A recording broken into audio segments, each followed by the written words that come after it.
Hey, just so you know, we've started the live stream. I'm just gonna go. Omar, I can't see myself. Can you see me? I can see you. Okay, perfect. You don't need to see you. I can see you. Okay, that's You fine. can see you right there. All right. Let me see if we're actually live. I feel like I hear an echo. And well, hello. Hi. I guess. Here, let me just click on that. I have started it. I'm wondering if anything's happening. They're calling you. Well, they were. And I think it's an answering thing. Well, it's like a legal service shop that calls you like every single day. Oh, we are live. Here it goes. Woo!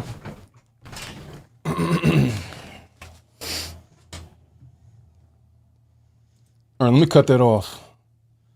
And let me cut that off. You see, there it is. Now they're calling me.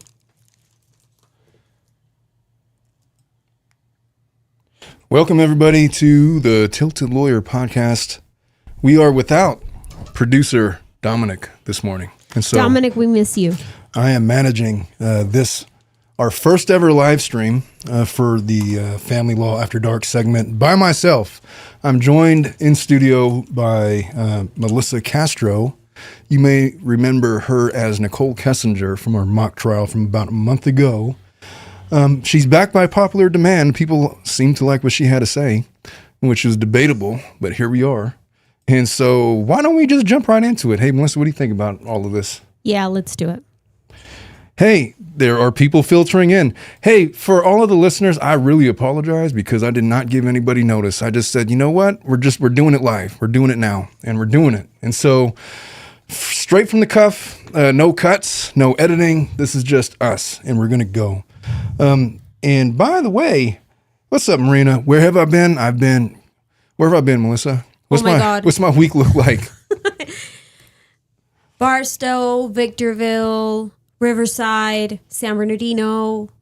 Should I keep going? No, don't. I don't want to think about it. I'm done with it. I'm done with it all. I'm finished. I actually got another one in a couple hours, but here we are. What's up, Amy and Janice? Oh, now everybody's starting to filter in.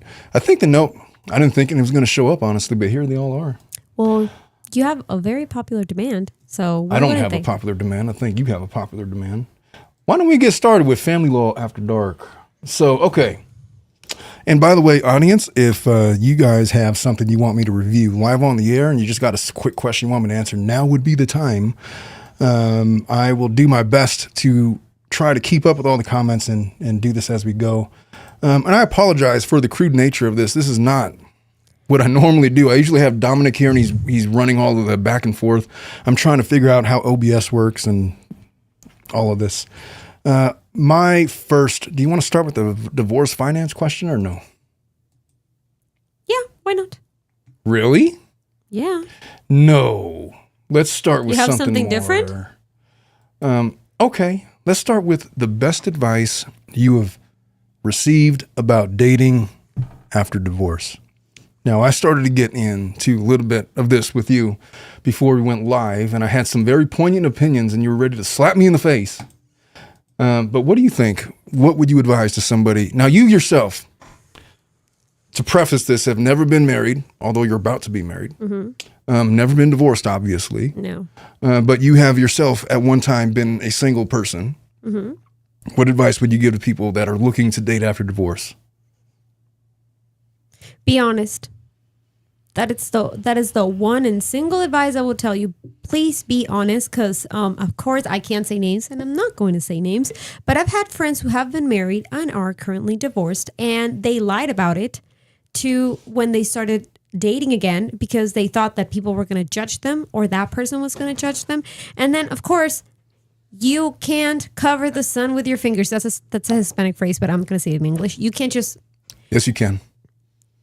No, you can't. But anyway, eventually it was going to be, everybody was going to know. Of course, it happens all the time. So the person that they were seeing found out. And of course, they didn't want to know anything about them because they were like, you were not truthful from the beginning. And I totally agree on that. Be honest. Well, here's what here's what I would say to somebody that is a divorcee.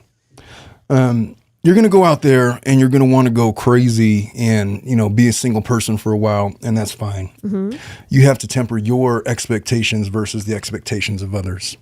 And a lot of it, I think, depends on the age that you get divorced. Like when I got divorced, I was like 29 years old. And so I was in the heart of my prime. It was tempered a lot because I ended up going to law school, and that kind of put a damper on my having fun after. Yeah. Yeah, sort of. But if I was getting divorced like now at 45 or 43, in my mid 40s, going in my 50s, it'd be just a lot different. I don't know what my inclination would be. I certainly wouldn't have the same need to go out and explore. I would have already found myself in things. Yes. But I think there's a very stark realization that occurs, such as your market value on the singles market is greatly diminished. Greatly diminished. You were saying something like, "Oh, I would never date a man that has kids," and I'm like, "That's fine with me, because you would never meet my kids if we were dating, right?" And there's that scenario. But a man would not only they would have no problem dating a woman that has been divorced. I differ. With children. I differ. I do know a lot of men that would not. They cross the line over there. Well, they would not date a woman with kids. They're not getting married to them. It doesn't mean that just because they're dating them doesn't mean that they're getting involved with their kids and buying them gifts. Those are two separate things. But what does marriage have to do with that? Marriage, we're not talking about marriage. We're talking about people that are divorced. Exactly. And so most people that are getting divorced have no desire to jump right back into a marriage. Very few people that I've ever met that have been divorced have that expectation. Yeah, that's true. And so very few.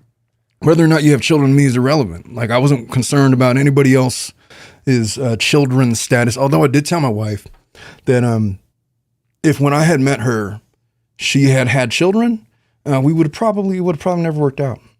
Well, like, I would have dated her, being honest. But I would not have gone in like a long-term relationship with her, because for very obvious reasons, I would have had no desire to raise another man's children. Not to say that I would have been opposed to it or that I wouldn't, but just realistically for my life, it's just not something that I would have been interested in. And so if you're a female that's getting divorced, you have that to carry around. But as a divorcee myself, I feel like you shouldn't be so concerned about the baggage. You're going to have baggage. You're going to own your baggage. And you shouldn't look at it that way. It's just your life. So you've been married and divorced. You got a couple of kids. It's life. What are you going to do? And so even if the world is telling you that you are valued lower, you can never consider yourself that way.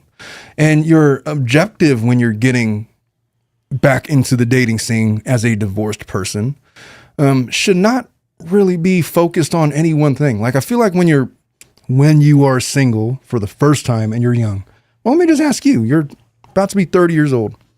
When you met your husband, when you were dating people, was it for the explicit purpose of finding a marriage partner? No, not exactly. I was too young. I was not thinking about it. Yeah. It didn't even cross my mind back then. At a certain age, I feel like that changes. I feel like after 25, going into your late 20s, early 30s, the focus completely changes. I feel like prior to 25, you're just out there having fun and experimenting, right? And you're probably doing a lot of illegal stuff. From the ages of about 26 to 34, those are the prime years where you were looking for your marriage partner, your partner for life. And if it doesn't happen at that point, let's say that you're 34 and you just never found somebody suitable, it's probably never going to happen because the batch of eligible bachelors after 34 drops off precipitously because they're all either married or just non-desirous of being in a marital monogamous relationship. And so they're never going to be married. And so it's funny. Most people that are in their 40s, they're not dating for marriage. Some of them are. A few of them are. And the ones that are, it's really sad. You know what it reminds me of? It reminds me of that movie Titanic. When Jack was talking about, I can't believe I'm talking about this, but when Jack was talking about these women that he would draw back in France, and there was this one picture of this lady who was like clearly older, maybe in her 50s. And he said that she put on her best clothes and wore every piece of jewelry that she owned and would go to the local bar hoping to find her long lost love every single night. And it was this very sad scene because it didn't happen for her, in her mid 30s or whatever. And that's still her mindset. And now she's continuing to age and her market value is continuing to drop. And the people that are checking on her are getting lower and lower. And that's happens to some people. So in your 40s, just be realistic about what it is that you're looking for. You don't have to date for the specific purpose of finding another partner. There's security in being married to somebody, sure, but there's also a lot of peace in being single and by yourself. If you're a single parent, I've been a single parent. There's lots of single parents out there. They're doing just fine. Is it harder for them? Yeah, it's harder for them, but you manage and you figure it out and your kids are going to be fine. You don't have to replace the other half so quickly just for the sake of doing it. So look, we live in a very idealized world and it's not always going to be all sunshine and rainbows. It's not always going to be peaches and cream. It's not going to be the Cinderella happy ever after story. Some people live life and shit happens and we have to deal with the fallout and it's not that bad. And so enjoy yourself and have a good time. And if you happen to meet somebody that qualifies as another potential partner, then by all means, jump all in. I had told you prior to this that before I met my wife, I had no intention of ever running down that avenue again. Mm-hmm. It was going to take somebody very, very special to get me to jump back on that train.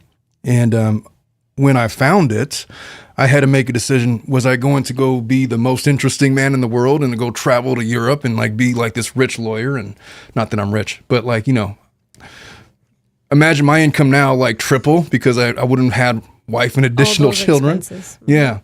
The living the life of a bachelor, the most interesting man, traveling to wherever. I traded all of that in to start a family with her. And I don't regret my decision. And I would do it again. But it took me finding somebody very special that fit a very specific frame to get me to do that. Had I not met her, I would have been perfectly okay with just being single. If she had a child, it would have probably never happened, or maybe it would have, I don't know. But where my mindset was back then, I just kind of doubted. What do you think about all that? How do I say this? So as a woman, like, I'm just going to say, my perspective is this one. It's very different dating after divorce when you have children, dating when you don't have children. And here's why. When you collide with somebody that actually has kids and is divorced or separated from their longtime partner, the mom or dad of their children, you guys have a shared interest in common. And most likely, and I would say most likely because the vast majority of the times it happened, those two people don't want to get married. Like they don't. They're not interested in it. They just like want to date and see what happens. But when it's people that don't have, let's say a woman that has kids and then she meets a guy that doesn't have kids, most likely she's going to want to get married. And then this person is not going to want to be involved with that child that it's not his. Because like you said, I'm not going to be raising another man's child. Amy says that it's very dangerous to replace the other, I'm assuming, replace another parent. And that's kind of true. You don't know what you're going to get in terms of, imagine the dynamics of that. So you have like, let's just say you're the single parent to like an 8-9-year-old and you are trying to date with a thought that you're going to replace the ex-father or the other parent. The child, you're not replacing them in the child's mind. There's no replacement there. So whatever replacement you think is occurring is happening within your own reality and not really for the benefit of your child. Now, look, it's a case by case on everything, but yeah, it's very dangerous to try to date for the purpose of replacing somebody. It's just not the way it works. You tried a certain framework, it didn't work out, and now here you are trying to fix it. You can't. It's best probably just to leave it behind and start something new, however that looks. Because then it happens organically. You're not trying to fit something into something else that doesn't fit. What's up, Swedish mom? She says hello. Marina says that she doesn't think she'd get married again. Who needs the paper? I tried to say that for years when I was dating my wife.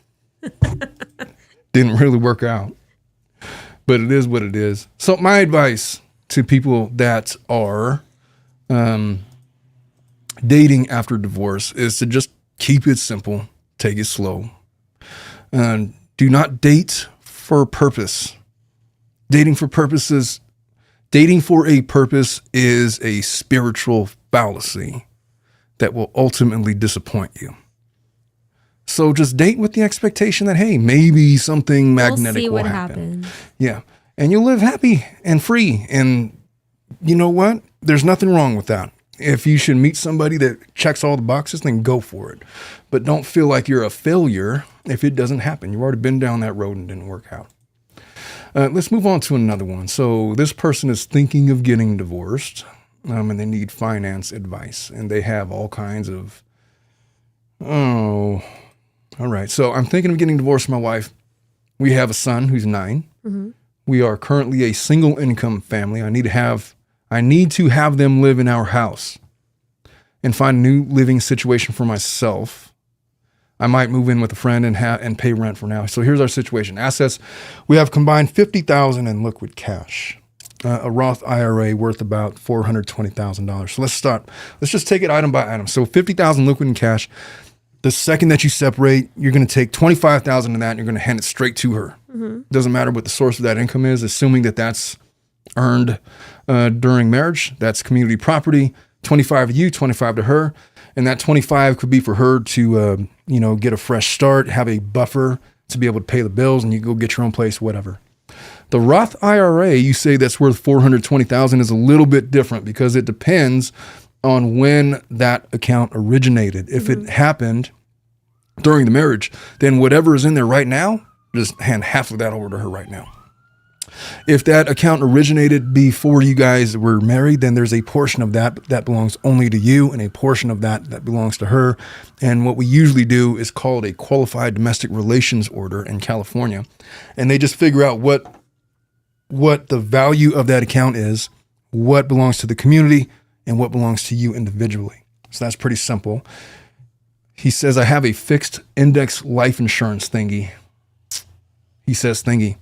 I've been contributing about $1,000 in it for about 4 years plus $20,000 buy-in. I'm not sure how much it's worth at the moment. Well, the same analysis would apply for the IRA. Mm-hmm. $18,000 in my Roth 401k. So he's got 2. So retirement. Total of, liabilities. We owe $173,000 on our house, $2,000 monthly mortgage. So then what's the equity? How much is it worth is the question. They don't have any car loans, 2 credit cards. My take-home pay is $9,500 a month. My wife doesn't work, and might find it difficult to find a job since she's been out of the workforce. Yeah, that's why we have alimony. Yeah, that's what I was going to ask. Does he mention when they got married? How long has the marriage been for? He says that, no, he doesn't. Unless he says it, I haven't finished yet. She was an administrator, so she's been out of work. So his idea is I'm thinking of maybe withdrawing $173,000 plus tax penalty from my IRA to pay off my mortgage so that month-to-month expenses aren't as bad. My only caution with that is it's not that that's a bad idea. You just have to make sure that she can't argue that the penalty that you're going to be hit with the taxes that you're going to pay is not so egregious as to be unsound. Because if that's the case, then she could argue a breach of fiduciary duty, and you might be required to reimburse her for your bad business decision.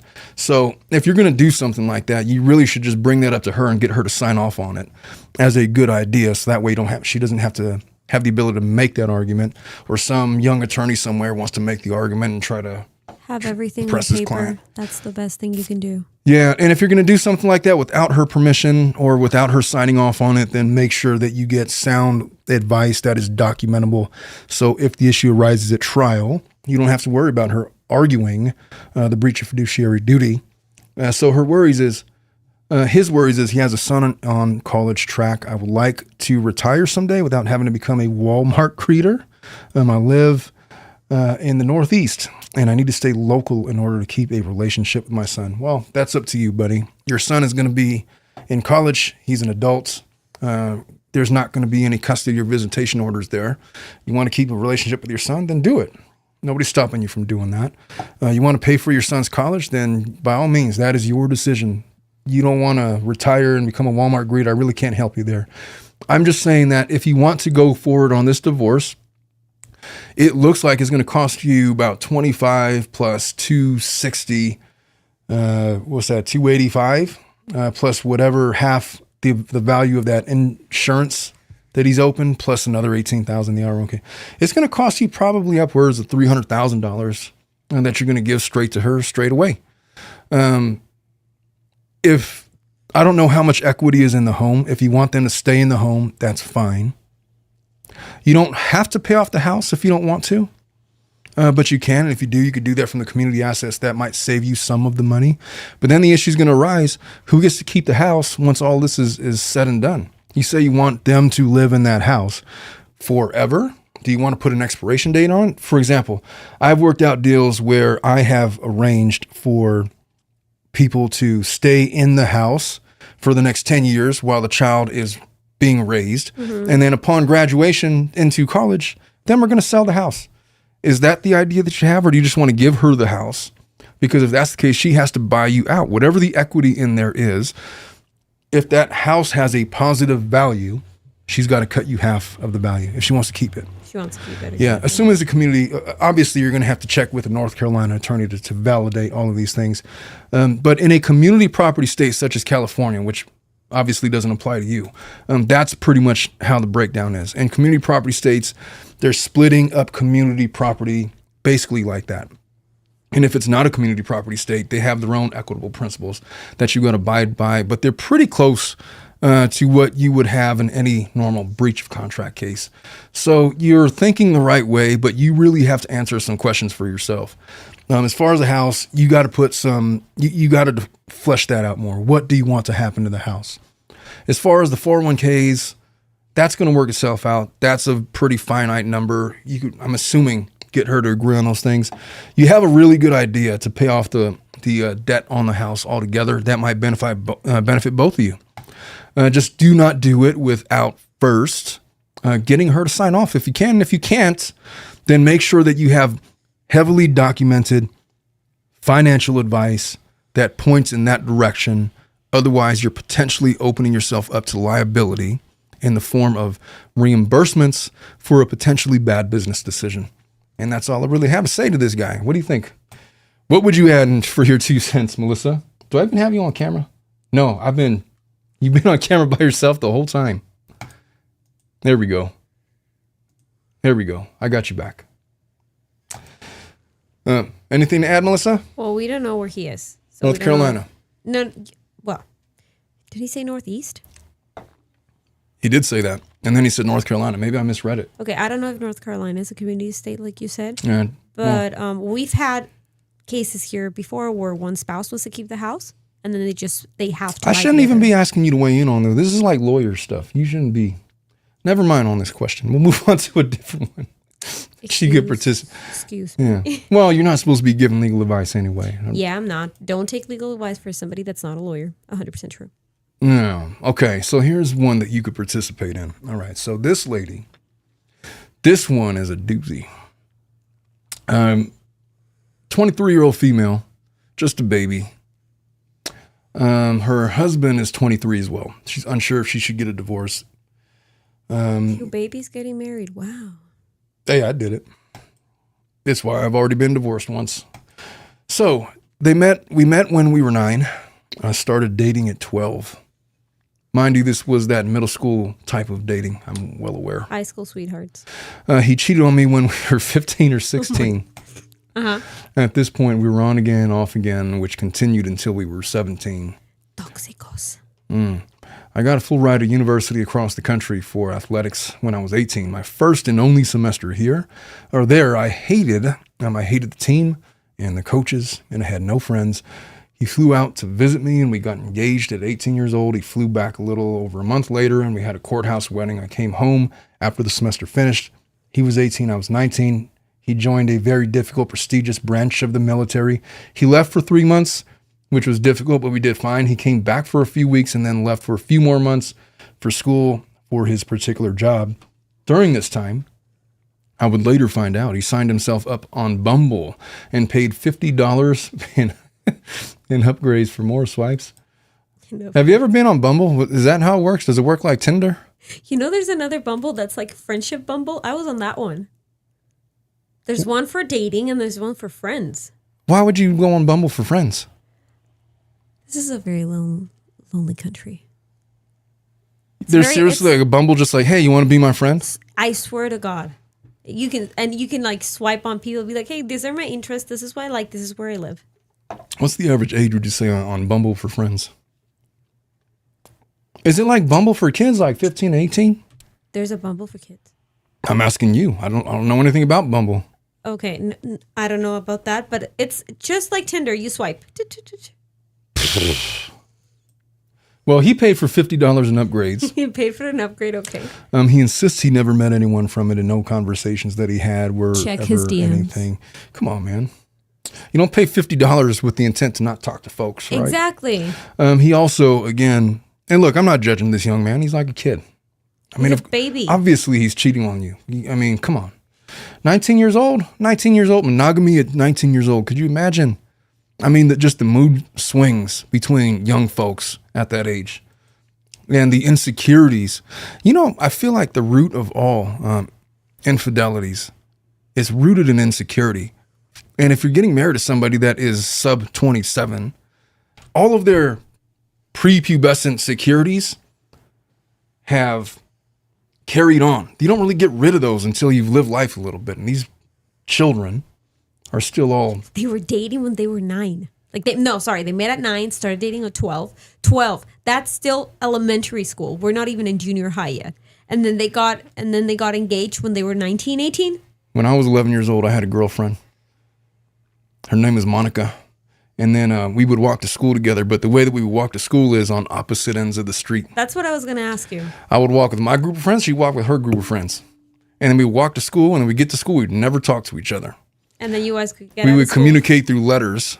Her friends would send me a letter. And I would send her a letter, like through birds, like message birds. Mm-hmm. And then she broke up with me through one of those letters. It was literally like South Park. Hey, Monica breaks up. Really? Oh, shucks. Let's go play some basketball. Okay. Yeah, that's where they started at that stage. Anyway, moving on. He says he was pressured by seniors to go and ended up paying for a VIP room. He was pressured by seniors? Isn't this guy graduated from high school already? I'm seniors assuming in college? Yeah, I'm assuming he means undergrad. Oh, God. But let me back up. So he... I would find out a few years later, spent over $600 at a strip club. That seems a lot. I don't know. What's the normal amount to spend? You're asking the wrong person. I haven't been to one of those places in a really long time. I haven't been to one of those places in forever, so. He says, why would you go to a place like that? That's what I'm saying. I have never been to one of those places. Shit. So I don't know how much it is. He says he was pressured by seniors to go and ended up paying for a VIP room for one of his buddies because he got the room and then didn't have the money to pay for it. Yeah, no, that's bullshit. And my husband, hey, that could really happen though. Okay, when I was 18 years No. Let me explain.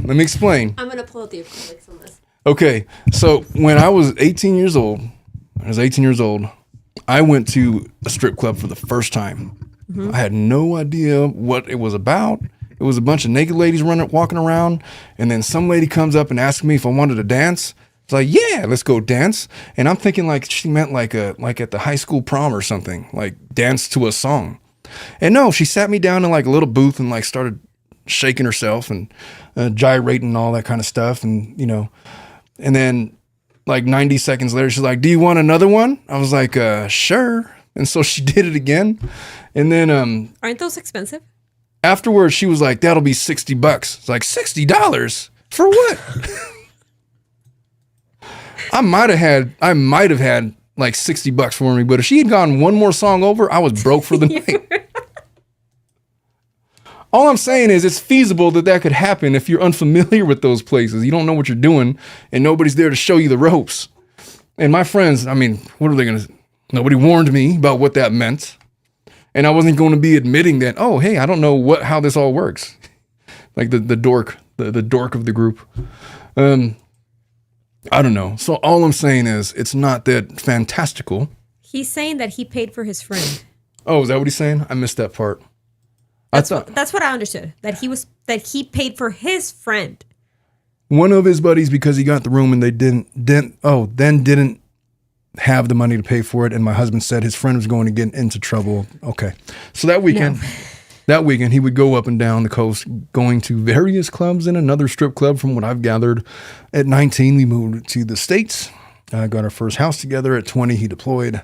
This would be a very difficult time in our lives, and even more difficult after he got home. He developed a pornography addiction while deployed. I remember sitting on the bathroom floor at 4 a.m, refreshing one of his social media accounts. What does that even mean? Refreshing one of his social media accounts? She went through her Instagram or any other social media. Or his? His, sorry. Which I could see his following numbers go... Following numbers? Oh, following numbers. Oh, then she would check his profile. Go up about every 5 minutes. All porn accounts. Oh, like, she talking about like accounts that he's actively following? Following, okay. Exactly. So he pressured me for pictures and videos, and I would feel guilty for not doing the things he wanted. And I felt like if I didn't, he was just going to find someone else to do it for him. Well, she kind of switched topics there, didn't she? He came home 6 months later and we were okay, except I noticed after a few weeks that as soon as he came home from work, he would practically beeline it to the bathroom and shower for 45 minutes. Sometimes I would even go into the bathroom after, and I could tell he dropped the bottle of lube on the ground and it was still slippery, or I could see the ring on the counter from the bottom of the bottle.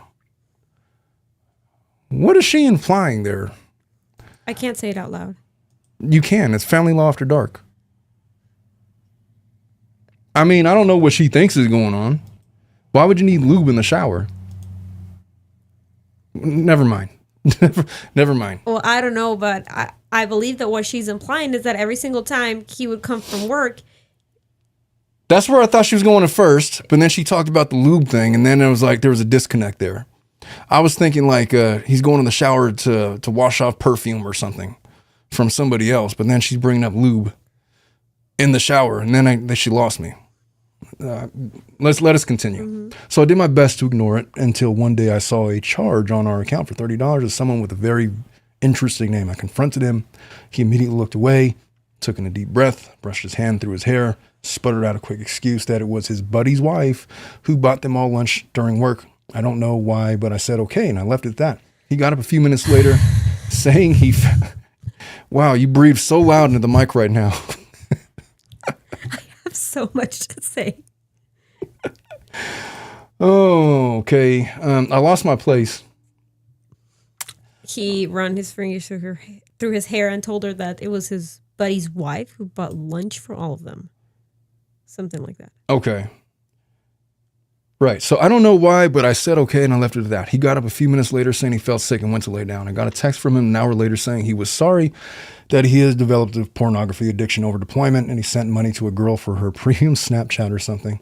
He says he felt so guilty he didn't even look at anything, and he deleted her right after he sent the money. Come on, man.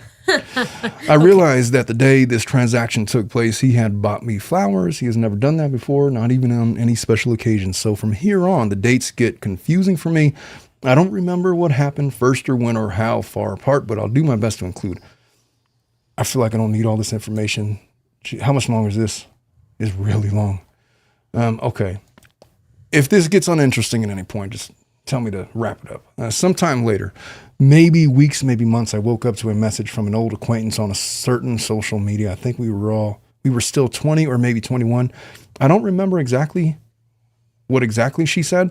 Something along the lines of, I just wanted you to know somebody said this to me, or something like that. He had messaged her the night prior whilst drinking at a friend's house down the road that he loved and missed her. I wish so badly I could remember more. All right. I screamed at him. Oh, I skipped something. I wish so bad I could remember more, but for some reason I can't. I know she said something like, you can't be saying this, you're married. And he said something along the lines of, I don't care. I screamed at him to wake up, but he was still drunk. I told him I wanted a divorce. I locked myself in the bathroom and hurt myself because I wanted to feel anything other than how I felt at the moment. I don't know how much time passed. When he opened the door, he said he didn't send those messages. He said that he left his phone plugged. Okay. Could I just cut this short? I don't feel like I need to go any longer. The question is, should I divorce this guy or not? To sum this up, got married really young. He's in the military. There's a history of infidelity on his part, verbal abuse on her part, lack of support. have had successful marriage counseling. All right, both of us still love each other. Don't want to give me a break. No, mi amor. No, he doesn't love you. Well, he might. He just might not be reconciled to himself. Just because he's 23 years old and can't control himself doesn't mean he doesn't genuinely have love for this lady. He just might not be ready to take on what he's taking on, which is a marriage, which in and of itself, you're about to jump into this, is... You're not going to excuse yourself over that. Every time I talk about this subject, my wife says, gosh, it sounds like you're like in such a bad marriage and marriage sucks. Like, that's not what I'm saying. Okay, no. It's not the case. What I'm saying is marriage is a death to yourself.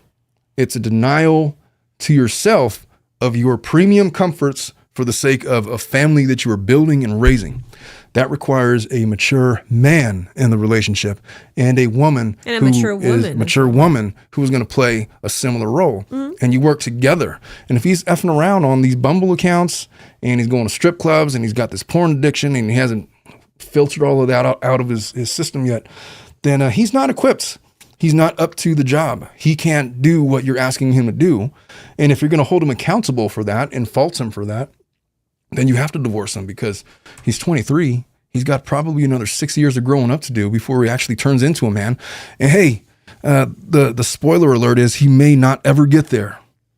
It's hard work to be a husband who's responsible and could uphold his end of the bargain. And it's hard work for a woman to do the same. And so he may not ever reach a level in life where he's able to do what you want him to do. Be faithful and be the man of the house and help you with bills and be successful and raise children and be the father and be the rock that is able to help you overcome life's thunderbolts. But this is him. This is him at his absolute worst. It's him as fully undeveloped, not fully developed. You yourself are not fully developed. If you were to divorce now, nobody would fault you for it. I got married at 22, was divorced at 29. It was fine. I was probably married way too long. But, you know, there's no going back and changing it.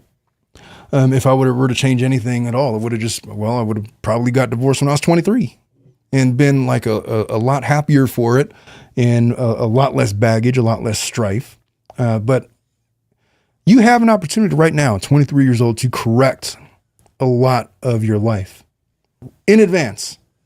For you to pass up on this opportunity in the name of love, on the name of vows that have already been broken, probably by the two of you, because I don't doubt for a minute that she's not over here cheating on herself, being 22, 23 years old, believing all of those things. And she probably has emotional fair people in her phone, I'm sure. I don't believe that she may be cheating, but I do believe that she broke many other vows, like respect, for example. Well,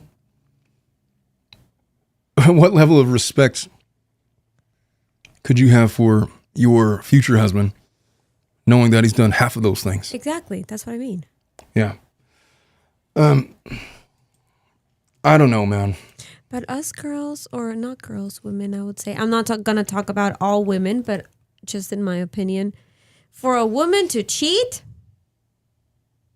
is it's way harder than for a man from everything that I've seen in my short, almost 30 years of life. What do you think is the number one reason why women cheat? Because they're freaking fed up of their partner. That's why. Okay, but that's not. Men are fed up with their women all the time. And they don't go out and cheat for that reason. So that seems to me not a congruous reason for cheating. Men cheat for... Not all of men. The vast majority of men cheat for anything. Like, I swear to God, in my opinion, like, it's shocking to me. It's like, what? There's two reasons why men cheat. One of them is, the biggest reason is insecurity. The second reason is because they can. Because they can, I've heard it a lot. And because for selfish reasons and all of that, and they believe that because they've attained a level of success, they should be willing and able to do whatever they want, and the woman should just sit there and shut up about it. That's one view of it. But I feel like the bigger reason why men cheat is just simple insecurity. Like, I don't know, maybe his wife has lost some of her luster. Maybe their sex life has gone stale, and maybe he's gained a few pounds. Maybe he's a little bit older. Next thing you know, some lady is showing him affection that he isn't used to, and he doesn't know how to turn it down because he's used to being rejected by his wife, and he's been used to being rejected all of his life because in his life he was never able to be the charismatic ladies man that he always wanted to be, that he always looked up to. He's always just been this guy that is settled for whatever he can get. And now whatever he can get is knocking on the door, and he doesn't know how to say no because he's never had to be in a position to reject women. That is like reason why 80% of men cheat. In my 10 years of doing this job, that's pretty much been the most common thing from what I can see. And I've talked about this with some of our clients, and we've seen it. It just kind of looks like that's what's going on. And then there's the other half where it's like, hey, well, look, I'm successful, and if you don't want to stick around, I'm gonna do what I want to do. You can stick around or not. If not, then I'll write a check. That's it. And I'll move on with life. But the thing about that is most men that are like that typically don't get married, especially nowadays, because they're more educated that why would I get married if I'm not going to want to stay faithful, if I'm going to be subject to giving her half of my stuff? Either I'm getting a prenup or it's not going to happen at all. Those are the two biggest reasons why men cheat from my perspective. But I feel like women cheat for much smaller reasons. You just said the main reason why women cheat is because they're fed up, which is... You want me to elaborate? No, I want to elaborate, and then I'll let you elaborate.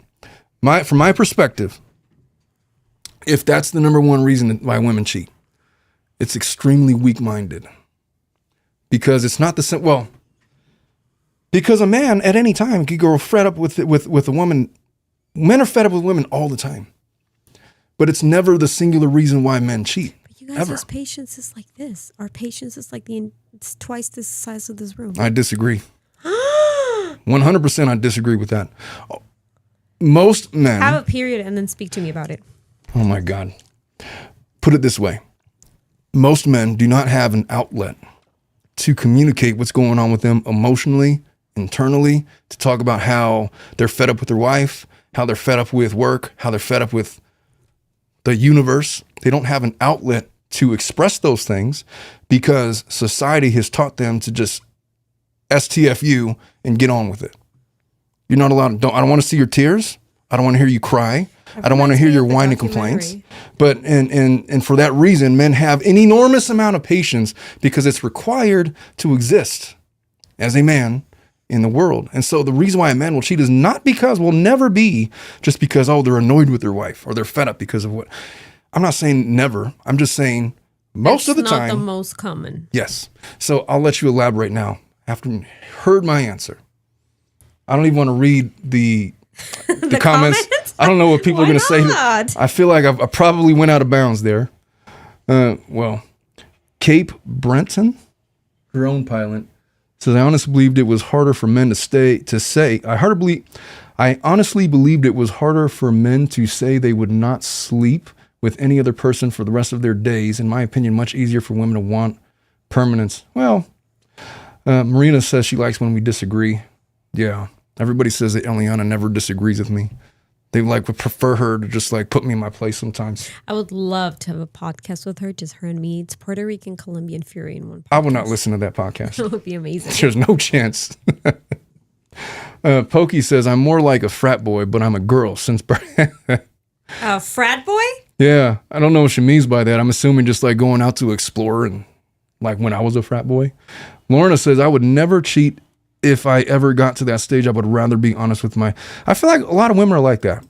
And so I'm not sure if you're correct when you say that most women cheat because they're, well, I don't know. Explain, elaborate. When I mean that, it means that the vast majority of women, or at least the ones I know, when they recur to cheating, it's because they have constantly, in numerous occasions, told their partner, husband, significant other, whatever, hey, I don't like this. I'm letting you know, please make a change. However you want to do it. However you feel comfortable, but I really don't appreciate it and I don't like it. And then it just becomes coming and coming and coming. And then a pile, straight up. And then there's just when you're like, oh, you know what? fuck this shit. And that's what they say. It is a family show, and Dominic's not here to bleep you out. Okay, sorry. You're going to have to refrain from saying the F word. Okay. And then at the very, very, very end of the road, you cheat, or the second thing that happens, you're like, oh, right, you know what? Screw it. I don't want to see you ever again. That's why most men always say, like, but I didn't see anything wrong. Like, it came out of the blue. No, it did not came out of the blue. The vast majority of women communicate very well, and they're trying to tell you that they don't like this, that they would like this to be changed. Please. And they just keeps going and going and going. That's easily the reason why I see it. And then there's another thing, which is very, very comical in my experience. It's way more factual that a woman forgives cheating than a man forgives cheating from a woman. Like, it's shocking to me. I'm not gonna say names because I can, and I don't know if that person's gonna see this because he already hates me. But anyway, Don't. Well, do what you do. My husband has a friend who constantly cheats on his partner. Like, he cheats as much as he changes his underwear. Just say it that way. Okay. And she keeps coming back and she keeps coming in. It's just a routine. Like, they've been ongoing with this for like maybe 4 years, 3 or 4 years. She cheated once. And her cheating was texting somebody else because they were going to go out. This man. Oh my God. I can't believe she did this. Oh my God. How am I supposed to forgive this? Well, I'll say something I was like, that you're probably not going to like. My face was like, he's kidding. I'm like, no. He's playing with us. I feel like men cannot forgive a woman that cheats. Ever. I don't know why, but yes. Because the woman's never going to respect him. And once he doesn't respect him, it's never going to work out anyway. If a woman is forgiven for cheating and she knows she could get away with it, what value is that man? If there's not consequences and Wouldn't repercussions. It be the same for the opposite No. way? Why not? Because most of the time women forgive men who cheat because of the resource imbalance. Are you talking about money? Yes. Because the demographics bear out that most men that cheat make substantially more than their partners. And it's just, those are the facts of marriage. You've seen it in all the cases that we do. How often is it the woman is the breadwinner in the relationship? It's maybe less than 15% of the time. Yeah. When women forgive cheating, I feel like more often than not, it's a resource issue.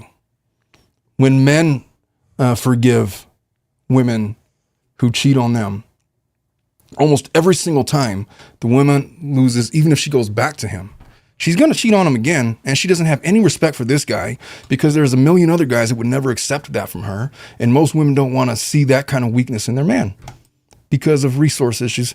But deeper than that, it just goes back to the strength of a man lies in the integrity that he has for himself. And if he's not even willing to draw a line in the sand right there, then he's not worthy of being respected. And a woman will surely not respect him. Even if she has the best of intentions, it's never going to happen. There's a reason why it happens. And so I'm not so sure it's a representative sample. If you take everything in a vacuum, I'm not sure that the percentage of men and women that forgive is going to be all that different. I just think that most of the time women forgive because of circumstance. And when men forgive, it's because they are... Maybe they think there was somebody that's out of the league. Maybe they think they'll never find somebody just like that again. It's a million different reasons. But most men move on because the respect is broken and they don't have to sit around and take up for that. And they're not bound by financial resources to this person. They'll cut them a check and they'll be done with it. Why stay with somebody like that? If a woman could do it, if the roles were reversed, and I've seen it happen, they would do the exact same. So I'm not certain that that is a gender-specific psychological issue as much as it is the demographics. What do you think of that? What you said reminded me of a movie. I think it's a French movie where they inverted the roles. For some reason, I don't know what happened to this guy. The protagonist is a man. It's a man, and he goes into a world that is literally female-dominated. Women act like men entirely. And he gets to see that perspective. He's like, oh my God, this is really what the world is about? Melanie says, I wouldn't forgive cheating. I would kick him on the curb. I could never trust him again and would start doubting. Well, the doubts are always going to be there, but... Lorna would not forgive her husband. She says, oh, I can't go back up. How do I go back up? I don't know. I can't see the screen.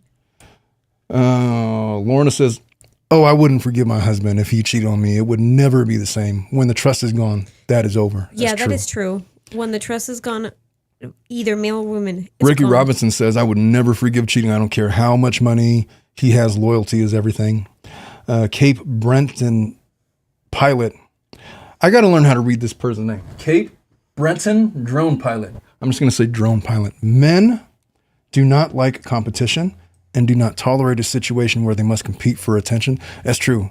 Men want to be alpha. Yeah, that's true. We're not going to tolerate other men. Like I was explaining to you, when a lion goes to find another lioness, if there are children there, the male will kill the children because there's not raising another man's children, and they'll kill all the other males in the surrounding areas because that's them. Men are not exactly like that, but a lot of men are like that. They are not going to compete with other men. They're just not. That's why you need to take her out of the market. We're going to dominate our castle, and any threats to the castle will be quickly extinguished.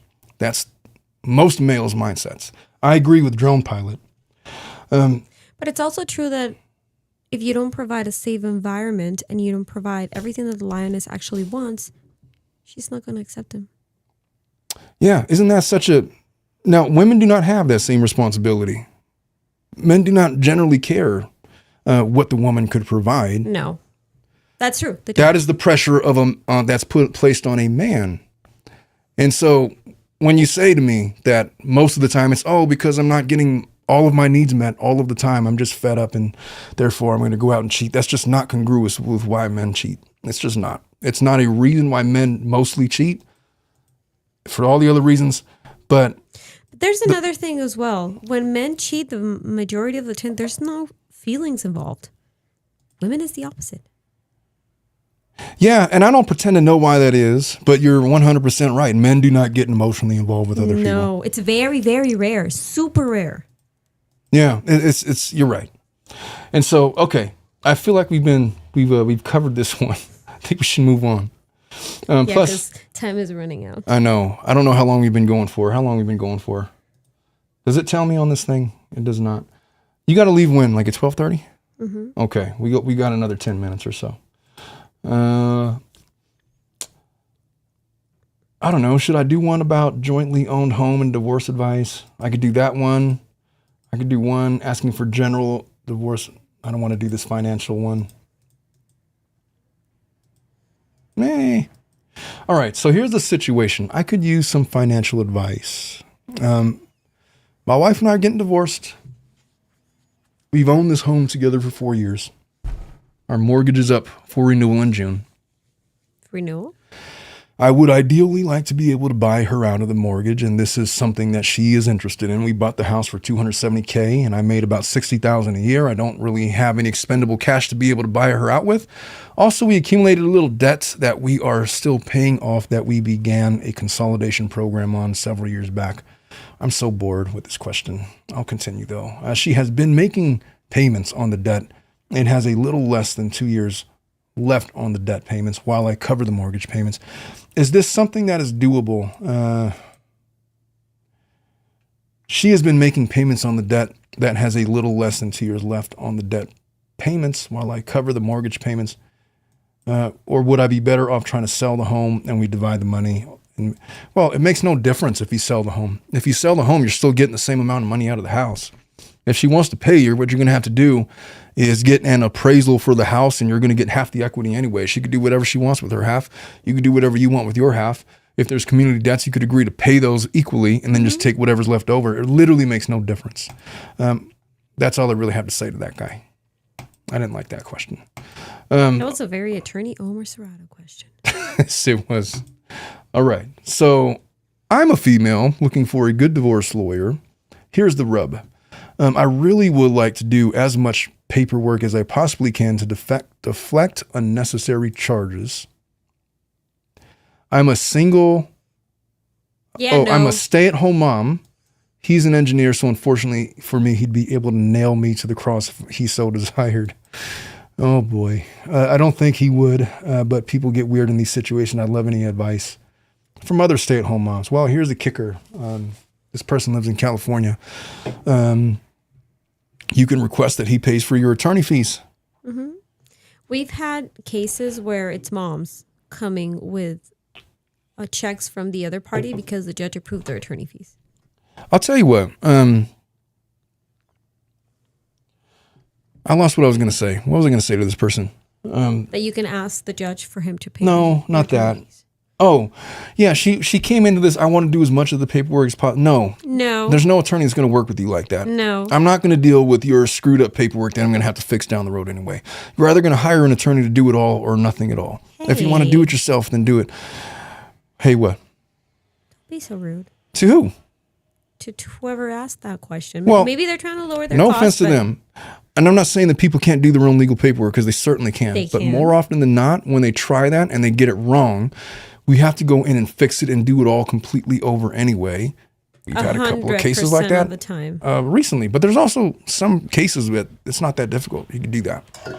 I'm just saying, do not go into this hiring an attorney thinking that, oh, I'll just do the paperwork and they appear in court. No attorney's going to represent you like that. No, it's paperwork. That's why attorneys generally have a paralegal. I know it's going to be from a paralegal perspective because I'm the one who does the paperwork here, but what I do and what I file goes cohesive with Omar's arguments. If we're calling it in. Well, what you do is directly at my direction. Exactly. And I look over everything. Supervised. And I make sure that everything is exactly how I want it. Exactly. And you know me well enough to know exactly where I'm going to go with this. So you put it together and then I fine tune. That's why I do it. But it's all specifically designed for specific purposes. It's all correct. It's not going to be rejected by a clerk or something. You're not going to go to get to court and all of a sudden they're throwing your case out because he failed to file a proof of service or something like that. Why would you risk that? Just if you're going to get an attorney, if you think you need an attorney, then get one. Get the complete service. At the very least, you could get a free consultation. And I promise you, if you were to come to my office, I would talk to you for free. And I would tell you whether or not you need an attorney because the issues are either complicated or they're not. Or you're at risk of. We've had people who have paid their consults and everything, and Omar's straightforward. He's like, look, you really don't need somebody for this. Like, I'll be honest with you. You could pay me $7,500 or you could do this by yourself. What's it going to be? I'll take your money, but hey. But I'm letting you know. Yeah. But yeah, no, don't go, from my perspective, don't go hiring an attorney with that mentality like, oh, I'll do much of the paperwork and then you'll go in court. No. No attorney's going to want to work with you. First of all, and foremost, because I am the filter here, you're going to be deemed as a difficult client. And maybe you don't want to hear this, but yes, there are difficult clients. I've dealt with a lot of them. Well, clients are not, it doesn't matter if they're difficult or not because, you know, people say difficult clients, but they're going through like the most difficult time of their life. One of the most. Most of the time because, you know, they're going through a divorce. They got a lot to say. And, you know, if you want to do your own paperwork, fine, but there's a lot of stuff that you're going to want to say. And for example, your declarations that are not really helping your case. And they're not really relevant, and they might be borderline admissions. They may be waivers of certain rights. You don't want to just put your stuff all out there without at least having it reviewed by somebody that knows what they're doing and what to say. A very common example, which of course I can't say names, but once again, a very common example when we're drafting declarations, or in my case I am, is they want to include cheating and cheating and cheating and cheating and and I'm like, we're going to breathe. Well, that's relevant. It's not relevant in no-fault states, but in some states, which is a lot more fun in my opinion, that is relevant. You got to catch somebody. You have to have a reason to get divorced. Yeah, but we're talking about California. And here is a no-fault. So when people come with that, and I understand it because, of course, they're hurt, everything. I'm like, we're going to breathe. We're going to take a sip of water, and then we're going to think clearly about this because this is not going to drag you anywhere. So we're just trying to get this going in the best way possible for you. Drone Pilot says, just do not call or email your lawyer unless it's relevant to the case because all your lawyer's time is billable when addressing your concerns. That's true. That is true. But some attorneys don't charge for emails. 3-second emails. It really depends on what kind of lawyer you hire. There's some lawyers that even, and I know that because we've had clients coming from those lawyers to us. They bill even like emails. Yeah, they will. I mean, I try not to bill for like stupid things like that. But if I'm going to spend like 3.5 hours writing a demand letter, then you're probably going to get billed for that. Yeah, of course. But yeah, not just basic communication. 45-minute to an hour phone calls or stuff like that. Matter of fact, all my clients could text me. Yeah. You got something to say? Just text me. And I don't ever bill for that. They also text me as well. Yeah, but it also keeps them happy, and it keeps them. When you hire an attorney, it really should be part of the deal. Should be that you get to be stress free. Let your attorney worry about all that stuff. You got questions? Let me give you some peace of mind. I haven't had. There's so many comments that I missed that are on here. I'm trying to read some of them. Oh, Pokey says I just got here. She's going to go back and re-watch everything. She wants me to look at Chris Watts. Marina says, yuck, Chris Watts. No one can understand that one. Drone Pilot says, just wanted you to know I am a 50-year-old lady. I wonder if that's the same lady that was like, because last week with Ileana, I was like, hey, I'm 43 years old. I'm not trying to go to no after party. And she's like, I am 50 and I will put on my stilettos and I will go. I'm just like that lady. That's the attitude. Yeah, which, hey, there's some people that do that. I'm not that cool. I don't have that kind of energy anymore, man. I am a stay-at-home guy. I am a homebody. Me and my wife, we're boring. God, and you're 30-something. You're saying that. 40-something, sorry. And then I'm almost 30 and I'm the same way. Yeah, but I've been like that since... Forever. I'm my 30s. Yeah, your 30s. Yeah. I mean, part of that is because I got divorced at 29. And so I was, wanting to see what I was missing out on. But it gets old pretty quickly. Drone Pilot says, no, that was not me. I would put my All-Stars though. Oh, put on my All-Stars. Well, in my 50s, I really hope that I have that kind of energy to every now and then go to the after parties or whatever. The last time I was in Vegas though, and it might have just been because we were there with like family and, there were kids around, but it was like so draining. It was like, I just don't have any need to be out right now. I just want to go to bed. It's like and sleep. 1 a.m. But yeah, I haven't had a vacation alone with my wife in a long time. Since you got married? We went to, for our 5th anniversary, we went to this wine country place out in Avila. Oh, yeah, I remember. But we were doing like old people stuff. We were like riding bikes. Old people stuff. On the beach. Like an electric old bike and stuff. Soul, then. Yeah, there was nothing wrong with it. I enjoyed myself, but it was like we did like wine tasting and stuff. I'm an old soul. I've been into wine tasting since I was like 15. I think it's because of my dad. But anyway. No, there's nothing wrong with that. Whiskey tasting is weird. I know your husband's into whiskey. Yeah. We're about to go to Hawaii in about a week. Not a week, a month. A month. June. Mm-hmm. Yeah, we're getting ready for that. That's going to be with the family too. My daughter's graduation. Anyway, it is like 12:30, and I know you got to get out of here. You got your 1 p.m. appointment. Yes. Joan Pilot says, just do not call. Oh, wait, no. She says, I think it's time to schedule a long weekend getaway. Yeah. We did that before. We went to Big Bear for we rented a cabin for the weekend. You remember when we did that? Yes. But you know what we did the whole time? We were like, oh, we're going to go on a hike. We're going to go skiing. I don't know if we said skiing, but we had all these things planned. We binge watched that one show, the game show. What was it called with the red light, green light thing? Squid Games. Yes. That's what we did. But it was like the best weekend ever. They had like a pool table there. It's like in the cabin in Big Bear Mountain. We spent like Saturday watching Squid Games. And then we left on Sunday. It was like the best vacation ever. We didn't do nothing. But anyway, for all of my live audience, thank you guys so much for tuning in. And just to give you guys an update, Marina says, thank you, Omar. Melissa enjoys it. Thank you. I love all of you guys as well. I just want to let you know we're not going to be doing a long form podcast this weekend because I don't got my producer with me. Ileana's gone. I haven't had time to prep anything this week. I had 2 separate trials today. I have another hearing coming up in about an hour. I had one this morning. It's just one of those weeks where it just wasn't going to happen. But we're going to make up for it next week. We're going to be covering the Delphi murders. We're also going to be doing Family Law After Dark again. And we'll probably have Melissa on if she can make it. Ileana should be back at that time. It'll come out on Saturday at 12. And I'm going to try to squeeze in some more Tilted Lawyer daily episodes throughout the week.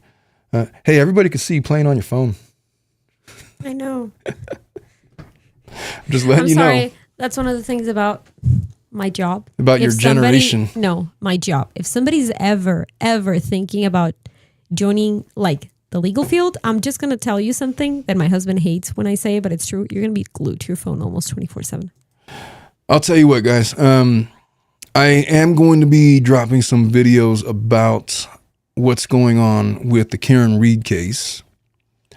And I am going to cover the Delphi murders, specifically about the main suspect's confessions and how he's trying to get some of them thrown out. There's a lot of stuff going on in the case, although they're far away from a trial. A lot of you guys have been asking me to do that, but we're still gonna be dropping content. It's just not gonna be our normal format for this weekend only. We will resume next weekend. But that's all we really have for you guys today. Any parting words for all of your fans, Melissa? No, I really like this segment.